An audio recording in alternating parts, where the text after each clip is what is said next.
Welcome to the Guildxyz podcast, where you get insights from the world's best community builders on how they use technology to build guilds of the future. I'm your host, Gary Sheng, and I cannot wait for you to learn at least one more tool or technique for how to organize and scale your community. Today's guest is my friend, Ted, who is the power user's power user at Farcaster.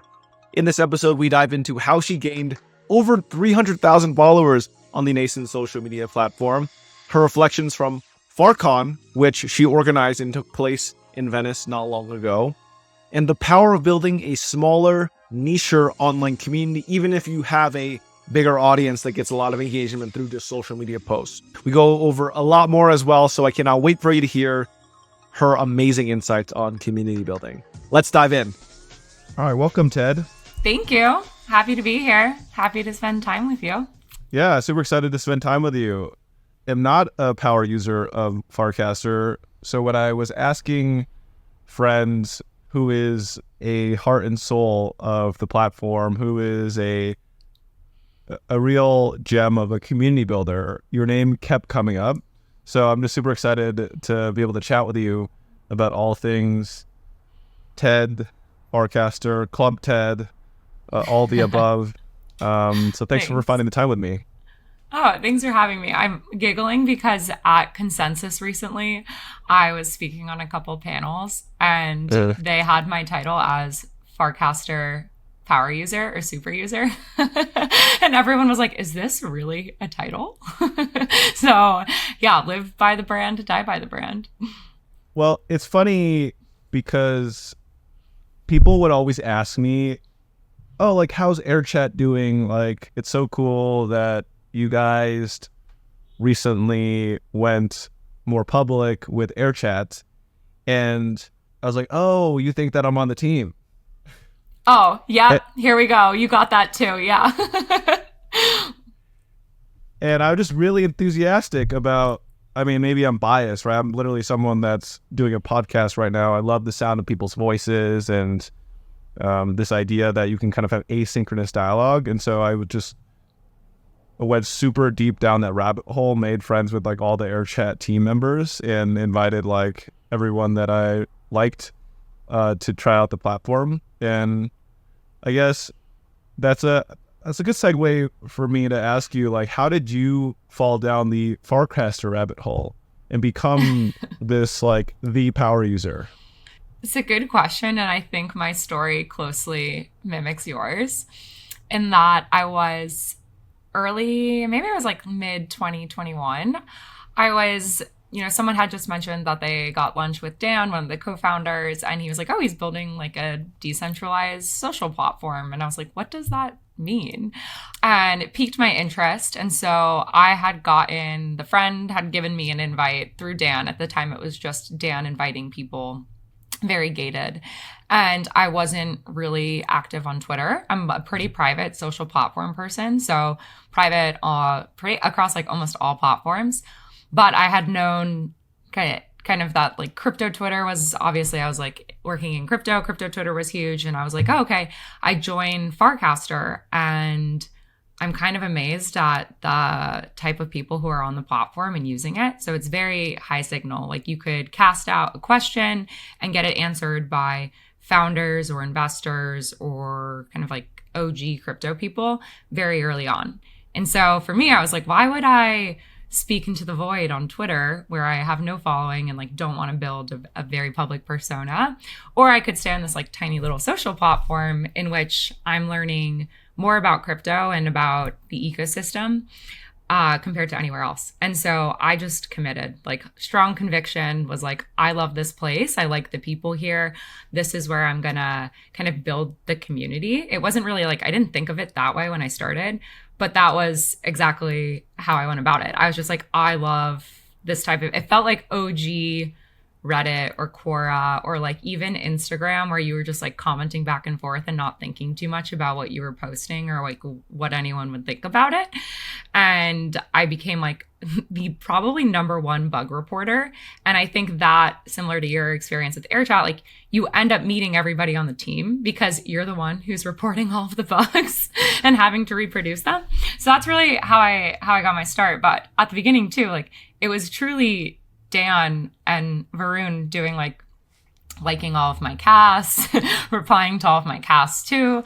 And so you feel like you really build a strong relationship with the team that gives you a type of skin in the game, or like feels like you're part of the journey, where you don't really get that elsewhere with larger products right now.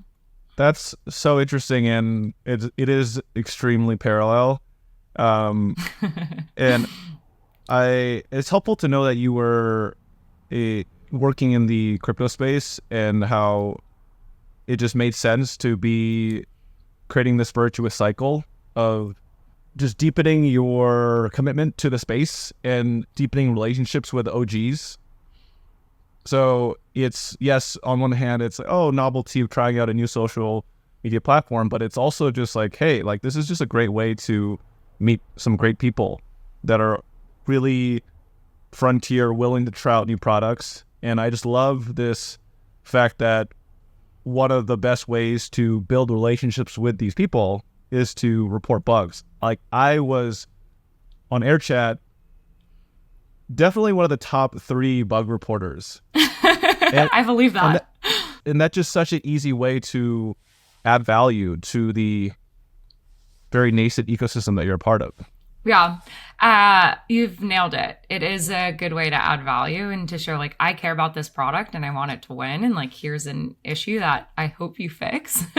And through that, you could also understand like their priorities and what matters to them. And I would say this is true across a lot of Farcaster. What they did early on was attract a lot of founders and builders. And so you are always being able to be like the first wave of beta users or have like early access to a lot of these products. And so it became this very plugged in, tight knit community that wanted, you know, very, very non-zero sum, that was all looking to help each other and wants everyone to succeed. And this was especially important in a bear market where I feel like vibes were down outside of Farcaster, but everyone was like, okay, how can I help you? What's your product? Let me give you feedback. And there's like a whole long list of products that I come to mind from the early days and beyond, where kind of that standard and that community set by the Farcaster team kind of trickled throughout the entire ecosystem there. So yeah, it was an easy place to build community because of the values across the board. Totally. So Ted, you recently made a huge splash by being, I think, the lead organizer of the biggest Farcaster meetup ever, which is FarCon, which happened, I believe it was just right next to where you live in Venice. Yeah. Yeah, it was like a 10-minute walk, maybe like a 5-minute skateboard down the road in Venice, underneath the Venice sign, and probably like a mile from the Farcaster, like the Merkle office. So yeah, it was fun. I love it. Tell me about how you got into that position of organizing this. And I understand that there's not like an official Farcaster events team. So just give me some context on this. Okay, where to even start? So, okay, the context on the Farcaster team is that you're right. Like Merkle, the team behind Farcaster and Warpcast, is purely product-focused team. So it's Dan, kind of the co-founder, who's non-technical, and then they have, I would say, like 12 engineers, including CTO Varun, or kind of the other co-founder Varun, and a designer. And so there's no one non-technical on the team, meaning that there's no marketing, there's no growth, there's no ecosystem, there's no DevRel. And so you really have to lean into the community, or it's a huge opportunity for the community to step up and fill those roles. That's unique and can be done in a way that's very authentic to whatever pocket of community wants to step into that role. And so what happened was last year in 2023, when the network was probably like 1/10 of the size that it is today, 2 community members, Cameron Armstrong and Grin, decided that they were hearing tons of buzz from people doing smaller meetups that everybody wanted to hang out together. And so they put on the first FarCon in Boston. It was a small group, probably 70 people, one day, hang out, and it was phenomenal. I think people really enjoyed getting to know each other. Lots of collaborations came out of it. There's like a whole new media platform, GM Farcaster, where the two women who founded it actually met at FarCon last year.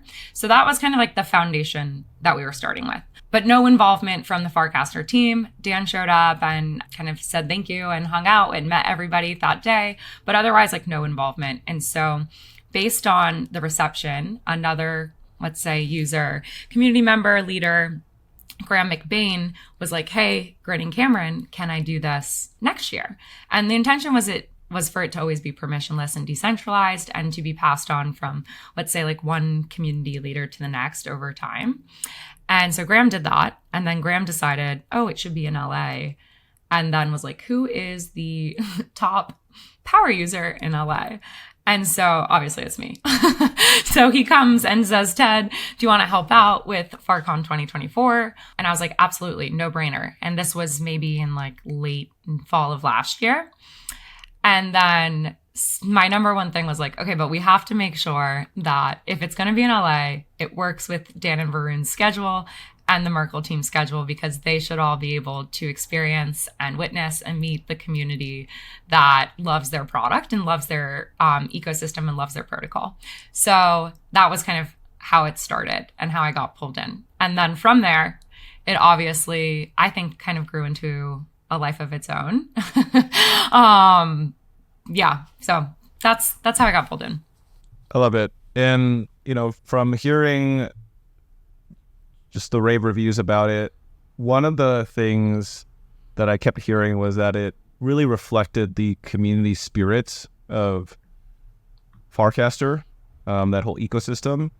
I happen to know that you, in choosing what tools to do the marketing, the ticketing, and beyond, you really chose within the Farcaster ecosystem. Can you tell me what tools you used and why you went about it that way? Yes. Oh, okay. Where to start? Also, shout out, I think ETH Berlin has been doing this for a while too, where they like almost encourage people to use decentralized apps. And so it was a little bit inspired by them, but also just inspired by like, if we're going to get 400, 500 people to be coming, at the time also when we started, we didn't know it was going to be that many people. We were like, if 100 people show up, amazing.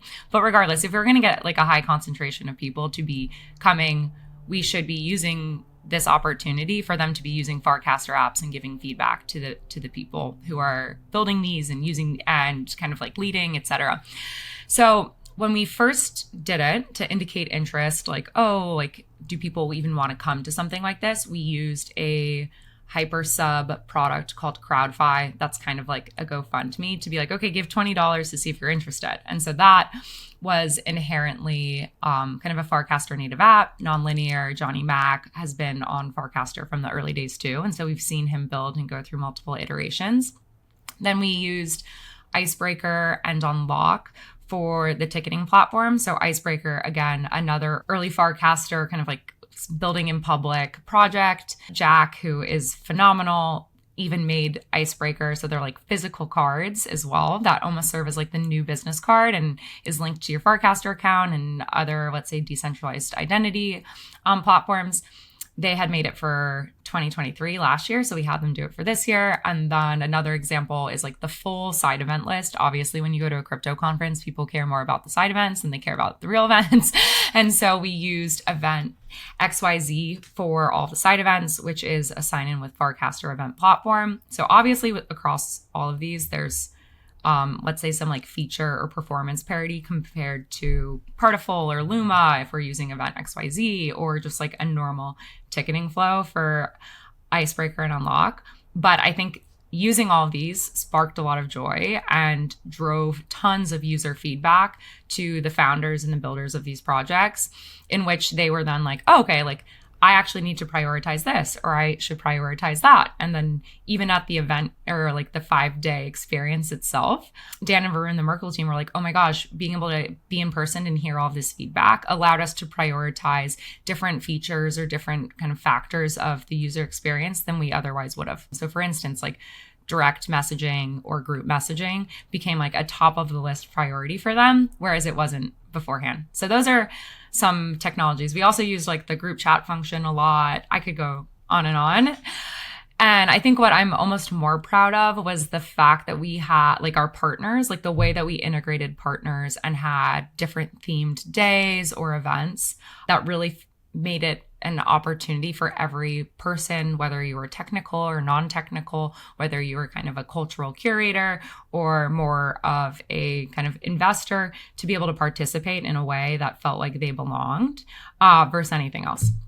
I love it. It's so thoughtful, and every design choice of FarCon, and it seems like the results, the benefits that these different tool makers got from being integrated into this, including just Farcaster itself, like you said, revealing that it wanted to elevate its group chat experience. Sounds like a lot of people had epiphanies around the value of getting the community together. I think so. And I think we were all a little skeptical about it at first, because you're like, oh, it's just like another crypto conference. Like, what's going to happen? Like, oh, we're all going to hang out and like have a good time. But I think the conversations that were happening there were so valuable. In everybody speaks to their users on a day-to-day basis, but the same way that, let's say, like AirChat is really good at kind of perhaps pulling out some of the nuances that you can get from text-based communication. That's what FarCon did at scale for everyone building, and both good and bad. Like some of the, let's say, there was a lot of people who were very bullish on it and loved building there. And then there was also people who became more skeptical about kind of the client and the protocol relationship like that Merkle has with building both Warpcast and Farcaster. And even that, let's say, skepticism or pushback was net positive and added a lot of value for the ecosystem, because whenever there's like, let's say, dissent or challenging thoughts, it encourages like thoughtful debate, and that just pushes the entire community forward. So people who doubt or question are able to express those. They get pushback. Everybody's kind of like point of view and perspective begins to evolve and advance. And it's okay if some people end up walking away from it being like, oh, like I'm actually not as excited about it as I was before, because I think that in itself is like, that's good. Like then that allows the community to be like, why aren't they excited? And can we solve for that? Or is like, okay, that's okay. Like 20% of people you meet in life won't like you. And maybe this applies to projects and protocols as well. So I found it to be highly valuable. And because of that, I have decided to focus more time and energy into kind of connecting the Farcaster community and building kind of more pockets of communities within it. So yeah, I guess all that to say is like, I found it valuable. I hope other people found it valuable. It seems like they did. So yeah. I think they did. And I'm curious what Club TED has to do with what we just talked about in terms of creating these pockets of community on Farcaster. Club TED. The funniest part about FarCon was my mom and my sister, who I had helped me. So I like hired them to help me basically staff the event. They found out what Club TED was and they were like, wait, what? What is this? They're like, you have like a membership platform? And they like couldn't believe it. So it's funny. I was like, oh, you guys have known me the longest out of anyone in my life. And like, you doubt that people want to hang out. But so Club TED, the context here is, again, I've been on Farcaster for like early days, almost 3 years. And all of a sudden after Frames, or I guess after it went permissionless and it was no longer like DM down to get invited, and then Frames took off, the amount I was on this thing called an auto follow list. It's basically like 70 plus accounts that get recommended to users to follow. And so it's an auto follow. And so like, I'm very well aware that a lot of my followers probably are churned and like the number itself isn't like reflective of who actually like follows me with the intent to see my content. But that's really important to me. If I had started Farcaster, and the reason I love it is because I felt it like I feel like, oh, it's like a circle of friends. It's like my actual social network, and I care about engagement and replies and conversations, etc. I needed a way when Farcaster began to skyrocket in growth to connect with those people that I was connecting with before, or to connect with the people who cared deeply about my content. And so what that translated to as I was looking for solutions was like, okay, I'm going to launch a membership similar to how Substack works or similar to how other thing works, where if somebody pays, a small amount per month, and I capped it, we'll be in a token gated group chat together where I know that I'm always going to be responding to this. This is a high priority for me. I'll do office hours. I'll do one-on-ones. Like they pretty much get like, let's say, elevated access to what we're building here. And so I called it Club TED as like a riff off of Club Med, as like this should be like a fun place, like away from the chaos and the noise of the feed where you're like at a vacation. It should just feel like a fun dinner party. And I launched it. I capped it at like 69 members. And then it sold out within like 30 minutes. And at first I was like, oh my God, what? Like I was like, kind of like, what's going on? But I had done a good go to market. And then since then, I think I launched it almost 5 or 4 months ago. Actually like 60 out of the 69 members are like still active. So it's like a monthly membership, which is great. I was like, okay, people can ape into it. It's not like an allow list. So I was like, okay, this is actually like great that 60 memberships are still active and will continue to renew.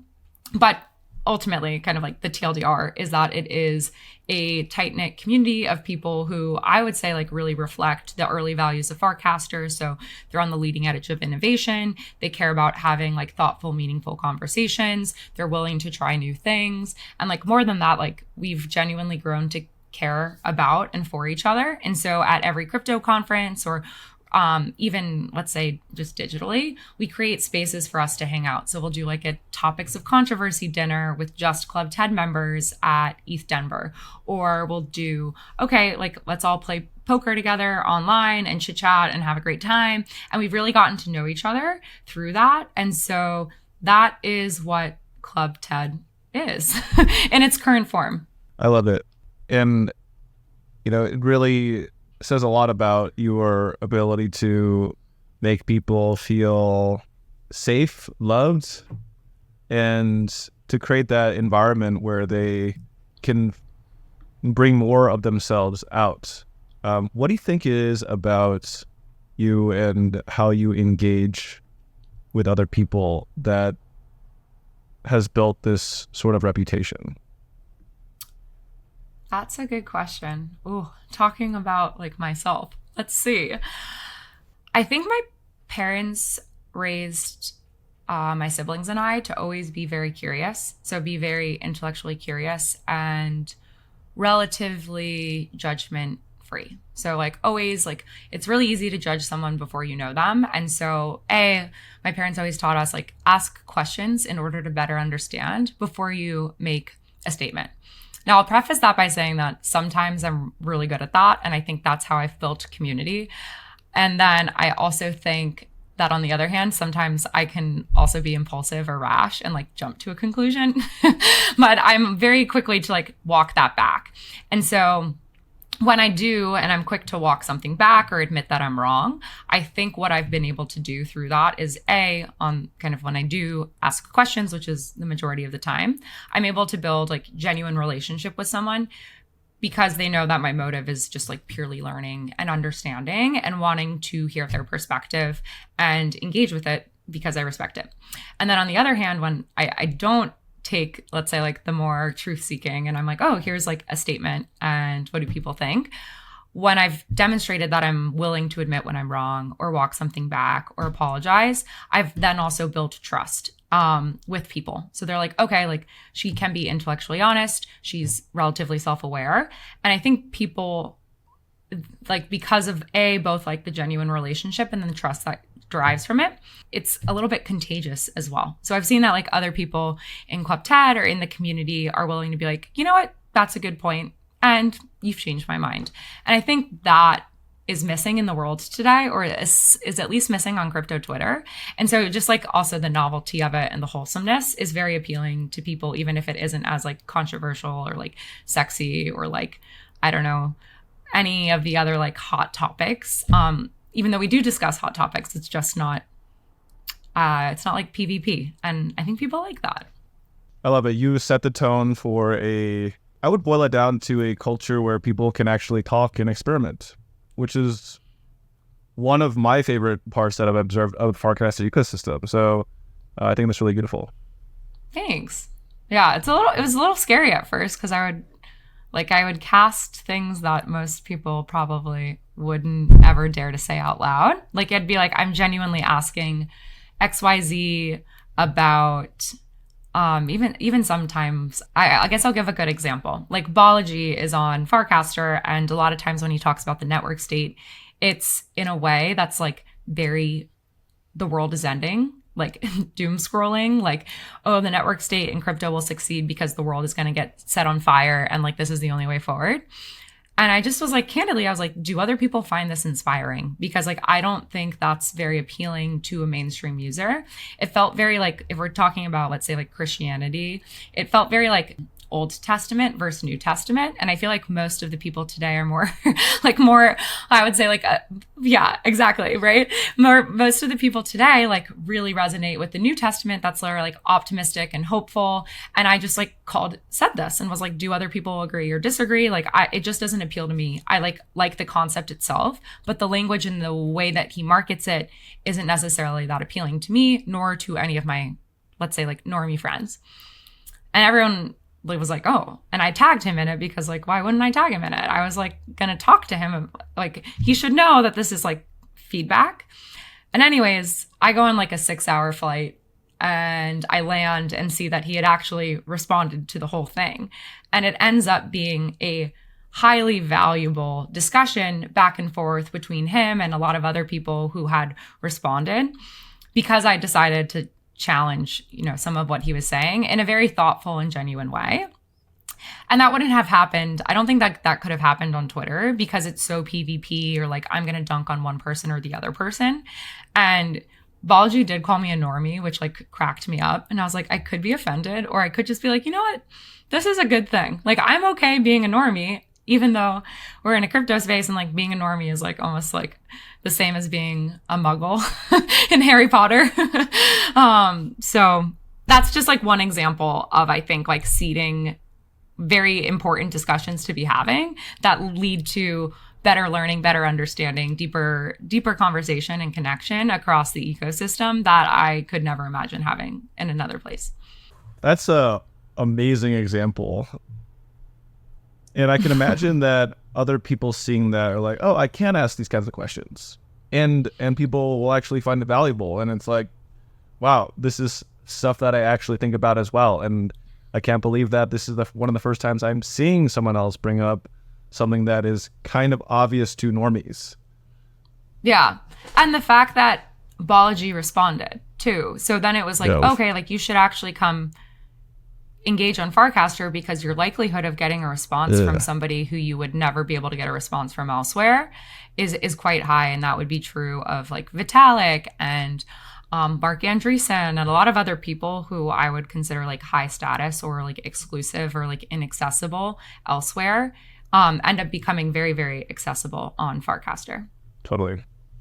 This is a kind of funny transition. It's almost just like a corny one. Speaking of accessibility, you hosted a really long walk in LA. And I think you invited a bunch of anyone that was in LA to join you. Do you want to talk about that? How did it go? Sure. Would you do it again? Okay, the backstory to this was that the LA Times had an article that was about a group of friends who decide to walk the longest streets in Los Angeles. So like Western Avenue, Sunset Boulevard, and these streets are like marathon length. And so I was like, this sounds nuts, but something that I would do. And I can't convince any of my regular friends to do with me, but what about my internet friends? So I took the article and I casted it to Farcaster and was like, hey, is anybody else crazy enough to do this with me? we could use all of these on-chain apps as part of the experience, just like trying to figure out like, okay, how can we make this work? I thought no one would respond. And then like tons of people were like, oh my God, you have to do this. I'll do it with you. And I even had a friend in New York decide to come out for it, and a friend from Austin decide to come out for it. And we had basically managed to get like 12 internet strangers turned friends from Farcaster to walk from East LA, Dodger Stadium, all the way to the Venice sign. And it was I think I called it like, it was like such a psycho move. It was like S tier level 2 fun. If you know about like level 1 fun is like actually fun, and then level 2 fun is like only fun when you look back on it. But it was very fun in the moment. But I think this also goes to show like the power of the internet. And this is like one thing I say a lot was like early social networks were like, how do you find your IRL friends online? It was all about like, okay, how do you find the people that you already know and connect with them online? And now we're at this new wave where it's all about like, how do you find people that you would be friends with in person online? It's kind of like the reverse. It's like, okay, how do you then find these like internet friends and create experiences for you to become like in-person friends? And I think this was the perfect example of it, as now we're all like completely like, we're all a little crazy, obviously. We all value like moving our bodies or like a good challenge. And we all got to know each other very well after walking 26.2 miles for like 10 hours. But now we're like friends for life. We're all like chit-chatting and talking about everything else. And it really helped drive people together. And there's like discussion of it happening in New York and in San Francisco. So anyways, that was like very, very, very fun. And I think, I can't believe I'm saying that. My legs are definitely like a little sore, but it's just like the power of like being able to use the internet and being able to use like these decentralized social networks to find community in a way that you couldn't necessarily do on Instagram. I don't know, maybe you could do it. Maybe I should try, see if I can rally a good crew from Instagram to do it. But yeah, it was fun. I mean, you just keep demonstrating let's just see how it goes culture of Farcaster, and I love it. I'm curious just how much you have learned about creating, I would say, like mimetic ripple effects. So like you talked about how the walk might be replicated in New York City. Like how many times have you personally done this where you do this one thing and let's do it this other city now, or you've seen someone else on Farcaster do something that's now just so normal to do on Farcaster?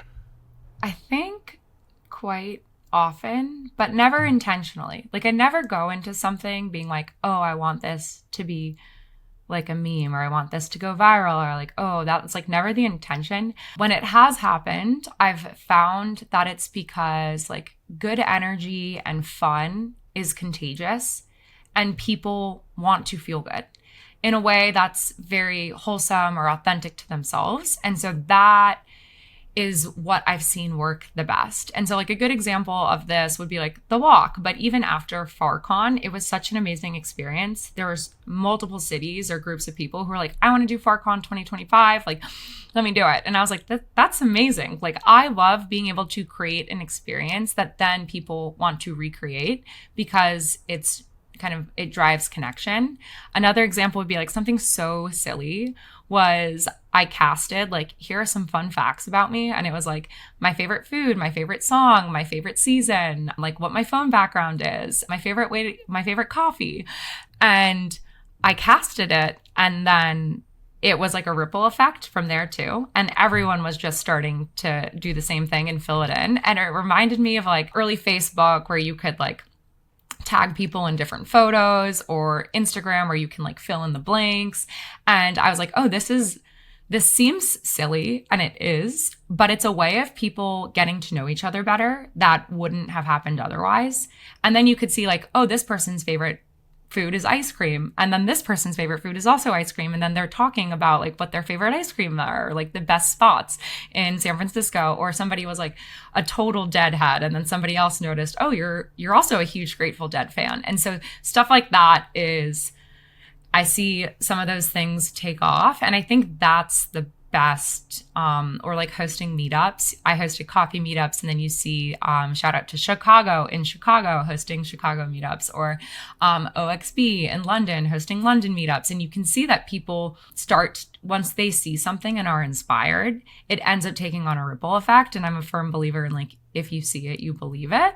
And I think that's why I'm a lot big, like, fuck around and find out, or like, let's just see how this goes type of person. Because for every time I try one of those, like another time it just like doesn't work. Or like my first meetups that I used to host for Farcaster, it'd be like 4 people showing up. And for me, I was stoked. I was like, I can't believe there's 4 other people who care about Farcaster that they want to come hang out with internet strangers. So yeah. I just think your energy, it makes so much sense why people gravitate towards you. You have this pureness of intention and a desire to create things that make people feel good and have fun. And I just think the Farcaster ecosystem is so lucky that you are such a prominent figure in the space. That touches me. Like, oh, thank you. I'm like speechless. I'm fumbling over my words. That means a lot. You have no idea, especially coming from you. Thank you. Of course. I'm curious what community builders inspire you in how you do things. Like, do you want to shout out anyone in the crypto or outside of the crypto space that you think does it really well? Yes, let me give 2 examples, one crypto example and one non-crypto example. So I have to give the biggest shout out to Dina and Natasha, the co-founders of Boys Club. They are phenomenal. They lead with values, they lead with curiosity, they lead with good energy. It's always fun. Like, even listening, anyone who listens to their podcast, it just sounds like 2 friends having the best time, or like you feel like you're listening in on like an amazing conversation between 2 friends. And so I feel like I really started to hit my stride and like feel more comfortable. Like I never went to like crypto conferences before. Like I like worked in crypto for a while, but I've never gone to like crypto conferences and didn't know like, oh, I work for this DeFi protocol, but I'm not really that into the finance crowd. And like, they create a space for anyone interested in crypto, who is interested in culture, who is interested in the internet. And they really do an amazing job of what their tagline is, like, the new voices of the new internet. And I think they've nailed it and been so thoughtful about how they're building that community. And one thing I really respected about them, unlike I would say like the norm in crypto is very like anon or URL, they really decided to build their community through IRL and in-person experiences, whether it was dinners, or they used to do really fun trivia nights, or these amazing parties that they throw. And that to me like really set the stage. I saw them doing that. I'm part of it. I participate, I contribute, I engage, and was like, this is what I love. And if I am building a community, like this is exactly how I want to be building it. They're like in the trenches. They are in the Discord, asking questions, laughing with everybody, and really set an amazing standard. So shout out to Boys Club. I literally can't say enough amazing things about Dina and Natasha, and now Miranda and Kate. The team is growing, and I really love and admire them. And they were also like practical about kind of like building a media company and like a kind of like a whole platform versus kind of like a DAO. And I think that their centralization of that a little bit, even if like taboo in the crypto world, is better for everybody. And I think it's like better for the Boys Club experience. So that's one. Can I give a non-crypto example too? That might be crazy. Totally. But I just want to echo your shout out of Boys Club. I've known Dina for a few years now, and I don't know Natasha as well, but yeah, the way that Boys Club has been architected and just the consistency of the quality of the events, and Kate's like TikTok style content is just also so informative and fun. Yeah, Kate's crushed it with the short form content. Yeah. So good. It's so funny. So like I was doing short form content for a little bit just as like I was bored and wanted like a creative challenge, and was like, okay, like this is okay. Kate knocks it out of the park. Every video, I'm like almost in stitches laughing when she has like these like funny little sly comments. I'm like, oh my gosh, she is gonna dominate the world stage. I know it. She just looks and is so natural in like the way that she's like analyzing just anything and just makes it super funny. So totally. But yes, I would love to hear your non-crypto example. Well, it's actually related because I was saying what is so fun about Kate, and I don't know her that well, like out of all Boys Club, like I probably know her the least, but you get the sense right off the bat that it's completely authentic. You're like, this is who she is. Like she lives and breathes like content and the internet and like viral content and all the trends. And that authenticity is what really strikes a chord with me in the best way possible.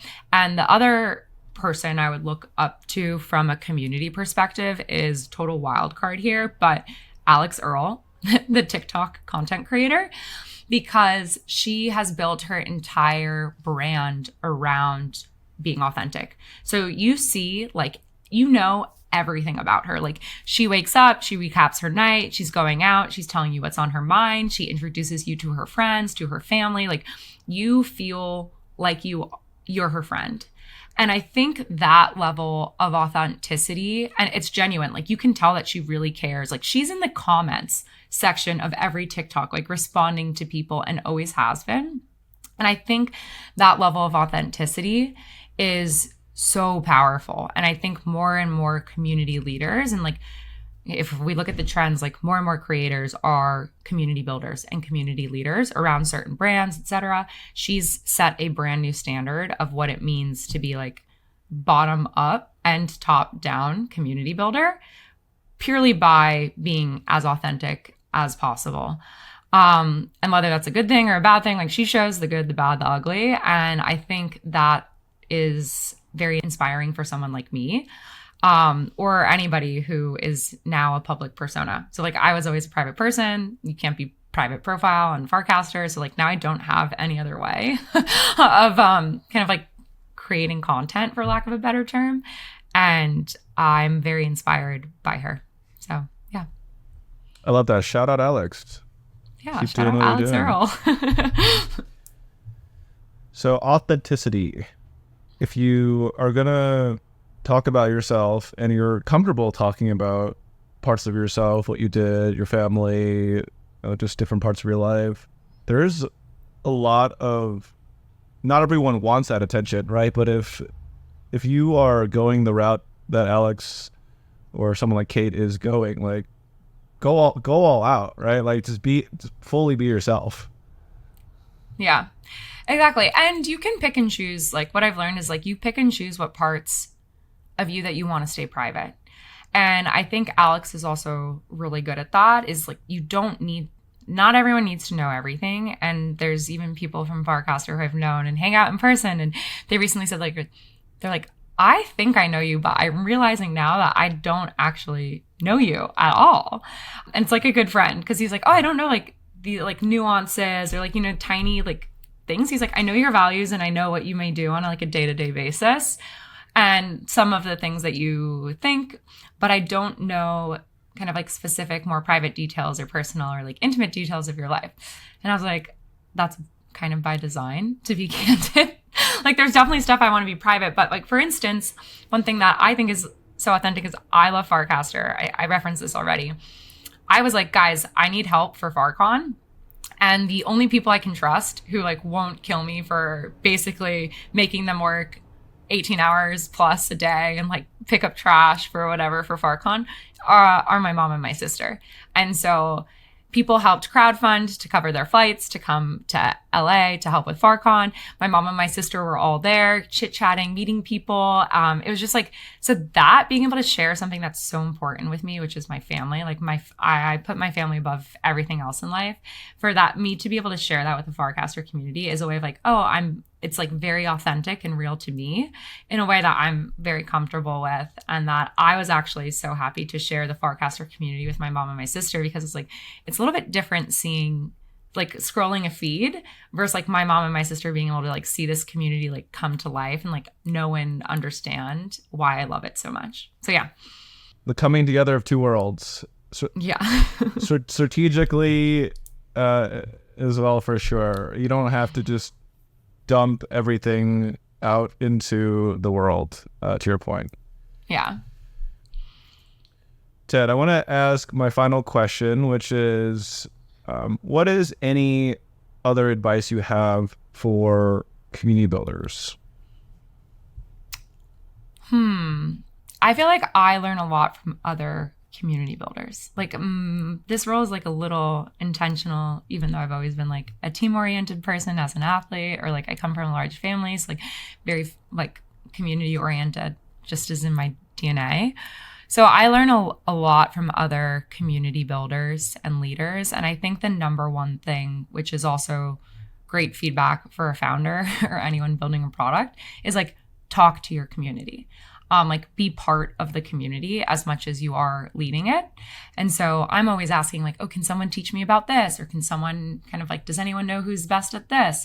And I think that's the best way to like just always understand what matters to them and to stay real and remember like what you're doing and why you're doing it. So that's one thing. And then the other thing is it's okay. Like the other advice I'll get is sometimes we overthink things and we want it to be perfect. And at the end of the day, like some of the things that I've done that have been the most successful are like a silly idea that I probably would have overthought or second guessed or like asked too much for feedback on. And then I didn't end up doing that. I just was like, you know what? I've heard from like a couple people. I think it's a fun idea. Like, let's just go out and do it. And that has always worked in my favor. And if it doesn't work, people have like a 10-minute memory and they'll forget. They'll forget that it didn't work and they won't know. It's like the survivorship bias. So that's that. And then the only other thing I'll say too is like, one thing I always try to live by is no matter what in life, 20% of people like won't like you. And like accepting that up front is being like, okay, like I'm trying to build this community that I want everyone to love and like be a part of. But at the end of the day, like it's not going to be for everyone. And if you accept that up front, it becomes a lot easier to just like tune out and not worry about the 20% that don't like you. And then you can just focus on kind of like investing in and helping and supporting and connecting with the 80% that do. And I think that's just such a better frame of mind than trying to like convert people who don't like you and were probably never going to like you in the first place. So those are my 3 pieces of advice. Amazing pieces of advice from someone that has a huge following, but also has recognized the power of these sorts of intimate hold-ons, including at Club TED, where you can really give tons of love and attention to the people that really love this sort of bi-directional relationship that you have started to build with them. Just so beautiful. Ted, I want to thank you so much for making the time to share your stories and insights with our audience and community of community builders. So thank you so much. Thank you. And thank you for all that you do. You're like a beacon of light in the world that we live in, and just appreciate everything you do for your community and for kind of like, you know, it's like your every degree of separation that you have, I guess is the best way to put it. So thank you, Gary. It's always a pleasure and can't wait to chat again soon. Yeah. Talk soon. All right. Thanks, Ted. Thank you. I want to end with a few notes. Number one, if you want to collect this episode, you can do so on pods.media/guild. The exact link is in the description. Minting this episode enables you to join our audience community on Telegram and shape the future of this podcast. And of course, we have to give a shout out to the host of this podcast, Guild, the ultimate toolkit for on-chain communities. Create your guild at guild.xyz. Until the next episode of the Gilded Age, peace.